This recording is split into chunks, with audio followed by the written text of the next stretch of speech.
همزمان با فرارسیدن ماه رمضان، شمار از خانواده‌های نیازمند در هرات از وضعیت بد اقتصادی، بلند رفتن بهای مواد اولیه و بیکاری نگرانند.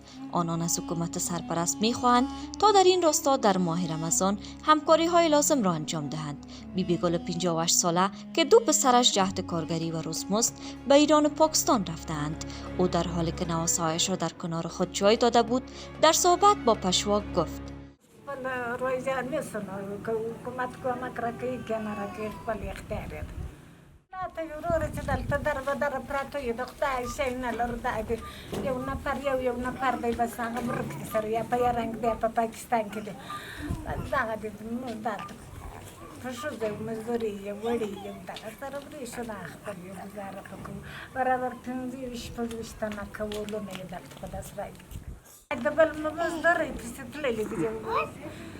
د کراچي او د ایران پیسې خو ته ته معلومه دي چې اریانان په میاشتو تللي دي 2000 یا 3000 مشترک دي په دغه زموږ ګزاره نو د روژې د معلومات خو ته تم دی چې د روژې نه دغه د یو وله چې وچې کله نه غلطه را سره کېږي خو یو الله مشکلات خو دغه دی چې میاشتې ما د پاسه بل د اختیار دی نو د خدای چې موږ اوس چې راکړو خو بس دوی راکوي نو چې خوښه یې راکوي که نه راکوي دغه روژې ته ولا که دغه خبره ته مالګې نیولې راځه ته غوړو ته وریجو ته غوښو ته دي خدا که شی آمادګي لرم ته کور ته خدا که شی لرم نو دلته مې یو څو ورځې مزدوري نګهباني وکړه هغه هم خلاص شو دلته د ورځې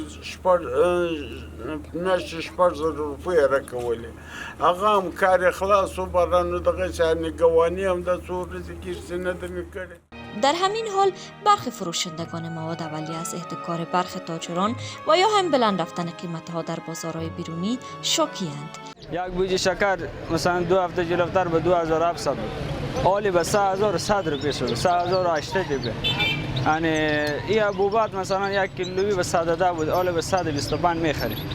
بعضی جنس‌ها نزدیکا ماه روزه بالا میره، مردم چیزی نداره، برای کاروبار ضعیف، اقتصاد ضعیف، مسلمان‌ها چیزی نداره.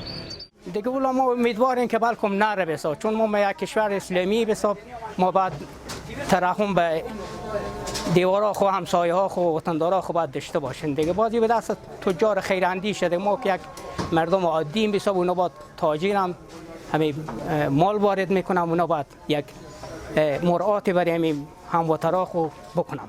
در همین حال نعیم الحق حقانی رئیس اطلاعات و فرهنگ ولایت هرات میگوید که اداره محلی این ولایت برنامه منظم از طریق ادارات هلال احمر مهاجرین و حوادث روی دست دارد تا کمک‌های بیشتر را برای اقشار ضعیف جامعه جذب کنند. دولت هم انشالله امارت اسلامی افغانستان بالاخص ریاست‌های مرتبط کاری در این حوزه مثل ریاست هلال احمر، ریاست مهاجرین، ریاست حوادث و ریاست‌های که وضعیت اقتصادی و میتواند جذب بکنه کمک‌های خیریه داخلی و بیرونی سهم عمده‌ای را میتونه داشته باشه که با مدیریت قوی اداره محلی هرات ما انتظار داریم که در ماه مبارک رمضان یک دستگیری خوب با خانواده‌ها و با مستحقین انجام شود.